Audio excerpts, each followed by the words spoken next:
স্বাগতম আপনাদের গল্পমিতা চ্যানেলে। এখানে গল্প শুধু বলা হয় না, গল্প বেঁচে ওঠে।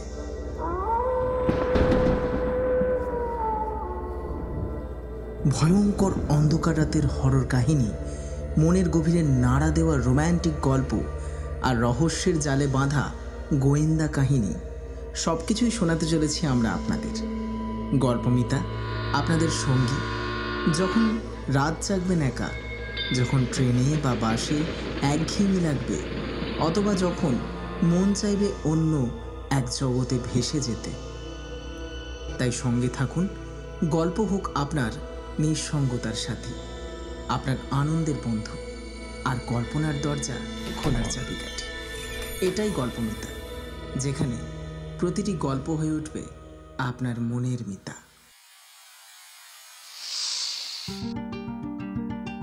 স্বাগতম গল্পমিতার আড্ডায়।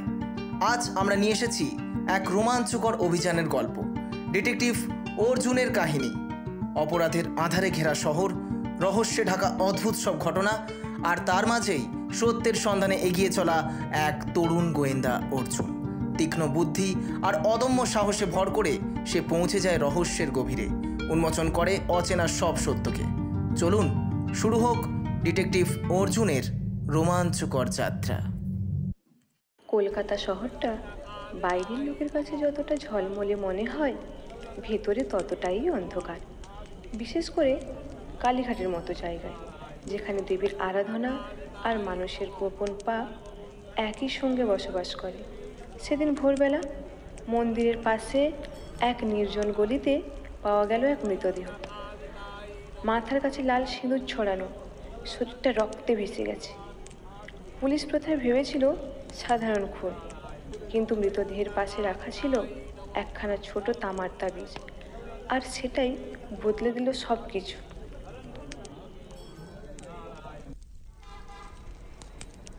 পিছিয়ে যান সবাই, কিছু দেখা যাবে না। মামলাটা জটিল, এখানে কালো জাদুর ছাপ পাওয়া যাচ্ছে। কালো জাদু কালীঘাটে? হায় রে! দেখেছেন, ওনার গলা কাটা। কেউ সাধারণ মানুষ এটা করতে পারে না। ভিড়ের মধ্যে দাঁড়িয়েছিলেন গোয়েন্দা অর্জুন সেন, বয়স 30-এর কোঠায়, গম্ভীর চেহারা, তীক্ষ্ণ চোখ। তিনি সাংবাদিকদের ভিড় এড়িয়ে সোজা ঢুকে গেলেন পুলিশের কাছে।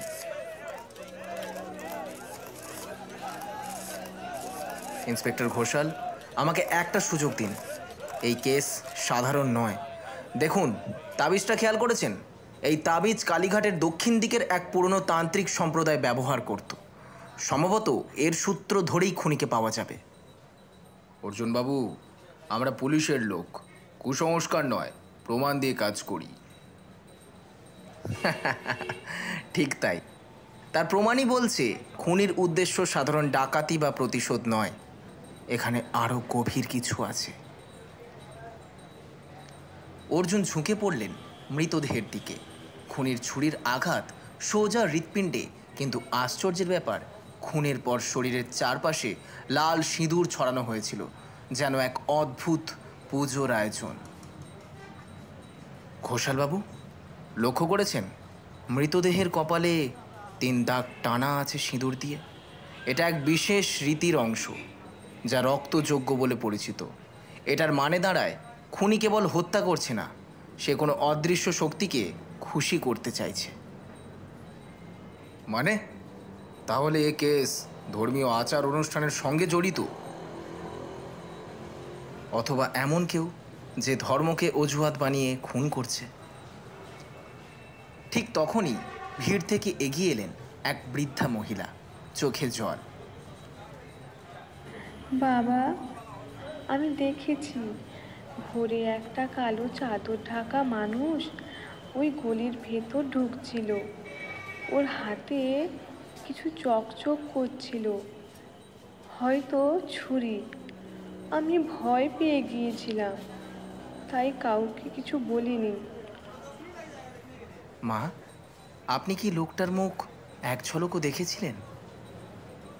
না বাবা, মুখ ঢাকা ছিল, কিন্তু তার পায়ের আওয়াজ ভারী ভারী ছিল, যেন অনেক লম্বা শক্তিশালী মানুষ। অর্জুন নোটবুকে সব লিখে নিলেন, কিন্তু তার চোখে ফুটে উঠল এক অদ্ভুত চিন্তার রেখা। দিন শেষের আগে অর্জুন দাঁড়িয়ে রইলেন কালীঘাট মন্দিরের সিঁড়িতে। ঘণ্টাধ্বনি বাজছে, চারিদিকে ধূপের গন্ধ। তার মনে প্রশ্ন ঘুরছে, এই খুনের নেপথ্যে কি সত্যিই তান্ত্রিক আচার, নাকি কেউ এর আড়ালে নিজের অপরাধ ঢাকছে? আজ যা দেখলাম তা কেবল শুরু। আমি জানি এ কেস আমাকে টেনে নিয়ে যাবে আরও অন্ধকারে, আর হয়তো সেখানে আমি নিজেকেই হারিয়ে ফেলব। অন্ধকার কালীঘাটে নতুন রহস্যের পর্দা উঠল, আর অর্জুন সেন জানলেন আগামী রাত তার জীবনের সবচেয়ে ভয়ঙ্কর রাত হতে চলেছে। কালীঘাটের খুনের ঘটনা গোটা শহরকে নাড়িয়ে দিয়েছিল। পত্রিকার শিরোনামে বড় বড় হরফে লেখা, রক্তমাখা মন্দির রহস্য। কিন্তু পুলিশের চোখ এড়িয়ে যাচ্ছিল যে এটা কোনো একক ঘটনা নয়, এ ছিল ভয়ঙ্কর কিছুর শুরু। প্রথম খুনের ধরনটা বেশ অদ্ভুত। ছুরি, সিঁদুর, তাবিজ সবই তান্ত্রিক আচার নির্দেশ করছে। কিন্তু বৃদ্ধা বললেন খুনি লম্বা, শক্তিশালী। তান্ত্রিকরা সাধারণত এভাবে প্রকাশ্যে আসে না। তাহলে খুনি কি কারো হয়ে কাজ করছে? অর্জুন খাতায় নাম লিখে রাখলেন, সন্দেহভাজন পুরনো তান্ত্রিক সম্প্রদায় অথবা ভাড়াটে খুনি। ঠিক তখনই দরজায় টোকার শব্দ।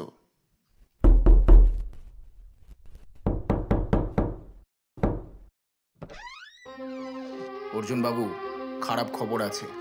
আজ রাতে কালীঘাটের উত্তর প্রান্তে আর একটা খুন হয়েছে, আর মৃতদেহের পাশে আবার পাওয়া গেছে তামার তাবিজ।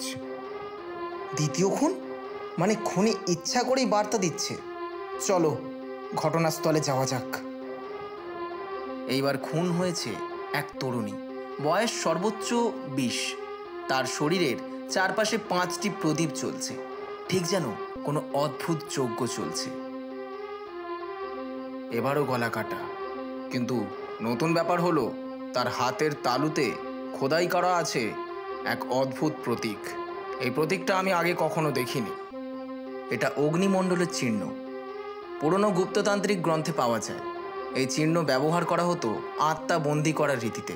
মানে খুনি শুধু হত্যা করছে না, সে দাবি করছে মৃতের আত্মাও তার কবজায়।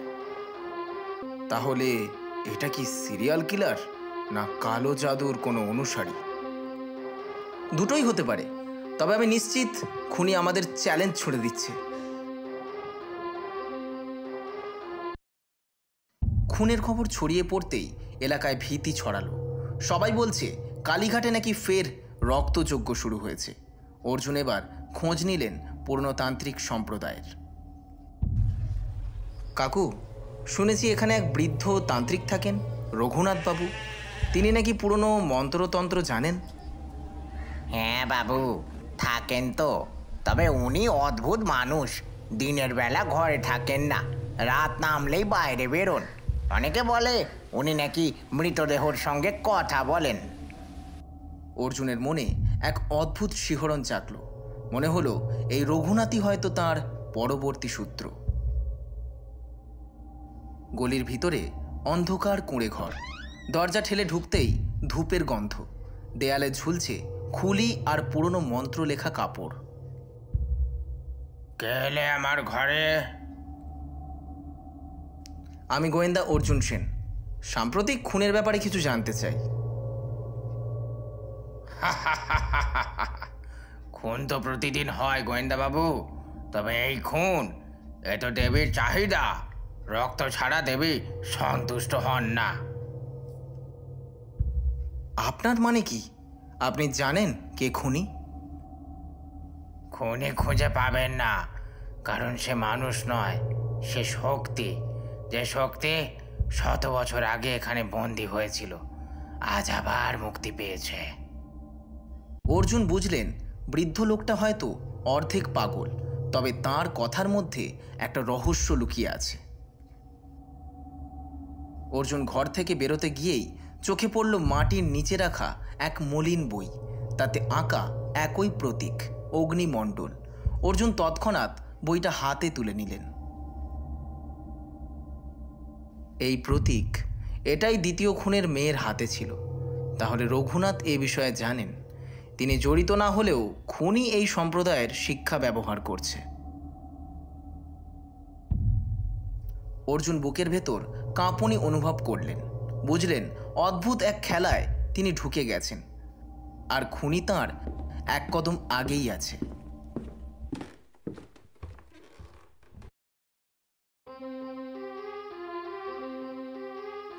কিছুক্ষণের মধ্যেই খবর এলো তৃতীয় খুন হয়ে গেছে। এইবার এক তরুণ পুরুষ, আর তার রক্ত দিয়ে দেয়ালে লেখা, রক্তযজ্ঞ সম্পূর্ণ না হওয়া পর্যন্ত মৃত্যু থামবে না। অর্জুন বাবু, আমরা পুলিশকে ধরতে পারছি না, আর সে বারবার আমাদের চোখের সামনে পালিয়ে যাচ্ছে। না ঘোষাল বাবু, খুনি পালাচ্ছে না। সে চাইছে আমরা তাকে খুঁজি। সে চাইছে তার শক্তি সবাইকে ভয় দেখাক। কিন্তু আমি শপথ করছি, ওকে আমি ধরে ফেলব।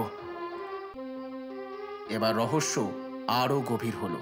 তিনটে খুন, অদ্ভুত প্রতীক আর রক্তযজ্ঞের ছায়া। অর্জুন জানেন এ কেবল শুরু, কিন্তু সামনে কি অপেক্ষা করছে তিনি নিজেও জানেন না। কালীঘাটের রাস্তায় তখন ভয়ের স্রোত বয়ে যাচ্ছে। একের পর এক খুন, আর প্রত্যেকবার খুনির রেখে যাওয়া রহস্যময় প্রতীক। পুলিশ হন্যে হয়ে খুঁজছে। মানুষ আতঙ্কে ঘর থেকে বেরোতে ভয় পাচ্ছে। আর গোয়েন্দা অর্জুন সেন, তিনি জানতেন আজ রাতেই রহস্যের পর্দা ফাঁস হবে। অর্জুন রঘুনাথ তান্ত্রিকের ঘর থেকে পাওয়া পুরনো বইটা মন দিয়ে পড়ছিলেন। সেখানে লেখা ছিল, অগ্নিমণ্ডল রক্তযজ্ঞে 7 জনকে উৎসর্গ করতে হয়, তখনই মুক্ত হয় সেই অশুভ শক্তি। মানে এখন পর্যন্ত 3 জন খুন হয়েছে, বাকি 4 জন এখনো মরতে বাকি। খুনিকে আজই থামাতে হবে। অর্জুন বাবু, খবর এসেছে আজ রাতে কালীঘাটের দক্ষিণ ঘাটে নাকি কেউ যজ্ঞের আয়োজন করছে। লোকজন ভয়ে কেউ এগোচ্ছে না। চলো ঘোষাল বাবু, খুনি আজ ধরা পড়বেই। রাত তখন 12টা। দক্ষিণ ঘাটে প্রদীপ জ্বলছে, বাতাসে ধূপের গন্ধ।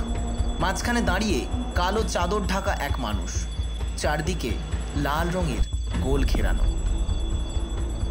থামো, তুমি যেই হও না কেন, তোমার খেলা আজই শেষ। অর্জুন সেন, আমি জানতাম তুমি আসবে। তুমি আমার পথের কাঁটা, কিন্তু আজ দেবী নিজে আমার পাশে। চাদরটা সরাতেই দেখা গেল সে আর কেউ নয়, ইন্সপেক্টর ঘোষালেরই সহকারী সুভাষ। সুভাষ, তুমি?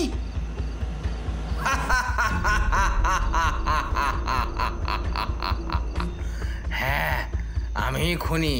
ছোটবেলায় আমি রঘুনাথ তান্ত্রিকের কাছে শিক্ষা নিয়েছিলাম। তিনি আমাকে বলেছিলেন রক্তযজ্ঞ করলে আমি অপরাজেয় শক্তি পাব।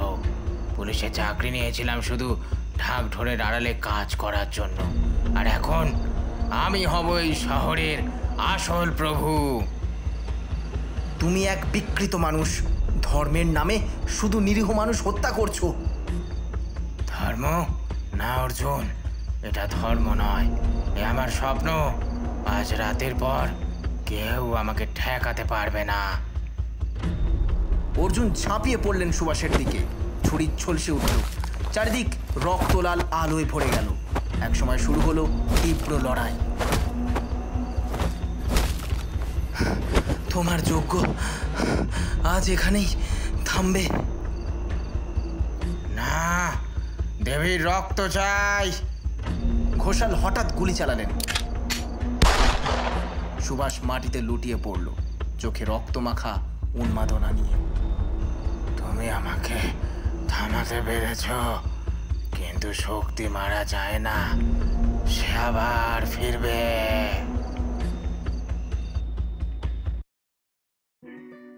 রাত ভোর হলো, খুনি ধরা পড়ল।